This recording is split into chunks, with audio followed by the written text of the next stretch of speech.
네, 생활 속 법률 상식 오늘 이 시간 함께 하실 분부터 모셔봐야죠. 네, 언제나 바른 노무 상식을 우리에게 전해주시는 분입니다. 가야 노무법인의 안정은 노무사 함께 해주셨습니다. 안녕하세요. 안녕하세요. 네, 반갑습니다. 즐거운 금요일에 인사드리네요. 가야 노무법인 안정은 노무사입니다. 네, 뭐 너무 사적인 소식일 수도 있겠지만 유부녀로 컴백하셨습니다. 네. 어떠세요, 소감이? 오늘이 이번 가을 중에 가장 추운 날이었다고 하잖아요. 전 추위가 하나도 안 느껴지네요. 좋습니다. 신혼의 달달함이 느껴집니다. 네. 너무 좋은데요.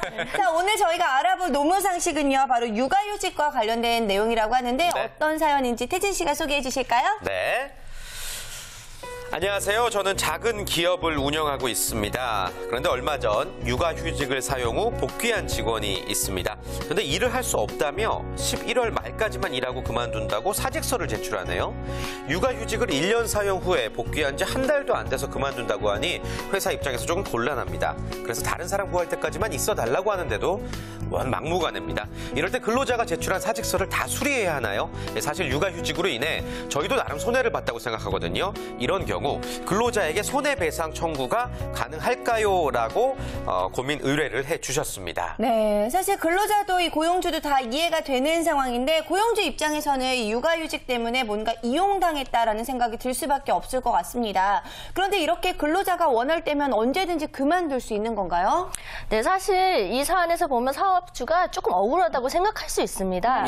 근데 사실 근로관계에서 보면 사업주와 근로자 동등한 입장이 아니기 때문에 법에서는 근로자를 보호해주고 있습니다. 그래서 법규상 사업주는 해고를 마음대로 할 수 없지만 근로자는 본인이 원할 때 언제든지 그만둘 수 있는 퇴직의 자유가 있습니다. 그래서 사용자가 사직서 수리 여부 관계없이 근로자는 원할 때 그만둘 수 있습니다. 네. 그러면 사용자가 이제 근로자에게 손해배상 청구를 할 수 있는 거네요?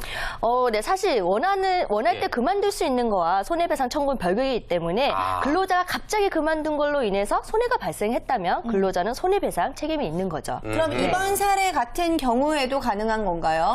네, 한번 좀 구체적으로 봐야 되는데요. 네. 근로자가 사직의 의사표시를 했을 때 그게 언제 효력이 있다고 법규적으로 정해져 있지 않습니다. 그래서 민법의 일반 원칙에 따라서 적용이 되는데 보통 의사표시를 하고 나면 한 달이 지나면 효력이 발생한다라고 보고 있어요. 네. 그래서 이 직원이 만약에 한 달 내에 그만뒀다. 그리고 인수인계도 이제 철저히 안 해줘서 회사에 손해가 발생했다라고 하면 손해배상 청구가 가능하지만 근로자가 충분히 한 달 동안 계속 충분히 성실히 근무하고 인수인계도 성실히 하였다면 그걸로 인해서 이제 사업주가 손해배상 청구를 할 수는 없겠죠. 그렇군요. 네. 흔히 뭐 일 그만두기 전에 뭐 보름 전에 말을 하라 뭐 이런 이야기들 많이 하긴 하는데 사직서 양식도 법으로 정해져 있을까요?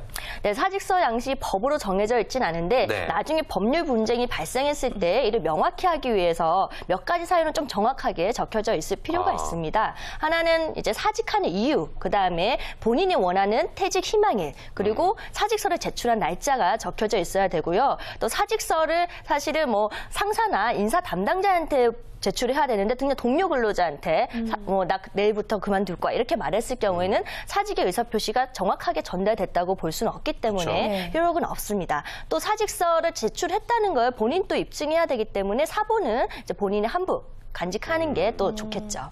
왜? 근데 그럴 때도 있잖아요. 근로자가 사직서를 제출했다가 취소하는 경우, 이런 경우는 어떻게 되는 거예요? 네, 사직서를 제출했을 때 만약 사업주가 좀 더 생각해봐라, 일주일의 시간을 주겠다라고 해서 아직 수리가 되지 않았을 경우에는 근로자가 다시 열심히 일하겠다 말해서 사직서를 처리할 수 있습니다. 근데 이미 사직서가 수리돼서 알겠다 이렇게 해서 사직서가 수리된 이후에는 사직서를 처리할 수는 없어요. 그래서 사업주가 사직서를 받은 이후에 사직서에 대해서 서로 이제 합의가 됐다면 그 이후에는 의사를 변경할 수는 없죠. 그래서 드라마 같은 데 보면은 책상 서랍에 넣어두겠다라고 이야기를 하는 건가 봐요.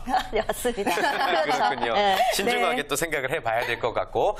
자, 반대로 또 사용자 입장에서 근로자와의 이 근로 관계가 종료가 됐습니다. 이때 유의해야 될 점은 또 어떤 게 있을까요? 네, 맞습니다. 근로자가 갑자기 그만둠으로 인해서 회사에서는 좀 괘씸한 감정이 들어서 줘야 될 걸 안 줘가지고 나중에 법률 분쟁 가능 나는 경우가 굉장히 많습니다. 그래서 괘씸하더라도 줄 건 주고 정리는 하셔야 됩니다. 그래서 정리할 내용이 몇 가지 있는데요. 근로자가 일을 했다면 일한 기간까지 일할 계산해서 임금을 또 줘야 됩니다.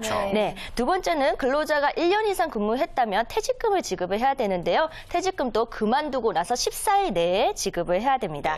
그리고 이 근로자가 휴가를 다 사용하지 않았다. 그래서 연차 휴가 미사용한 분이 있다면 이것도 수당으로 산정을 해서 지급해야 되죠. 그리고 4대 보험도 상실 신고를 해야 됩니다. 사실 임금, 퇴직금, 연차 휴가 이런 부분을 14일 내 지급을 하지 않았을 경우에는 사업주는 또 형사처벌 대상이 됩니다. 3년 이하 징역에 2천만 원 이하 벌금형 이런 문제가 발생할 수 있으니까 14일 내에 지급하지 못할 가능성이 있을 경우에는 근로자와 돈을 좀 늦게 지급하겠다라는 합의서를 작성하시는 게 좋습니다. 네, 좋습니다. 자, 오늘 생활 속 법률 상식을 통해서요. 근로자의 사직에 관한 노무 상식 알아봤는데 근로자 입장에서는요. 그만두더라도 정말 매너 있게 그만두는 게 필요할 것 같고 고용주의 입장에서도 지켜줘야 될 거는 꼭 지켜주는 사회가 됐으면 좋겠습니다. 자, 오늘 바른 노무 상식 전해주신 안정은 노무사님 너무 고맙습니다. 네, 행복한 신혼 되세요. 네, 감사합니다.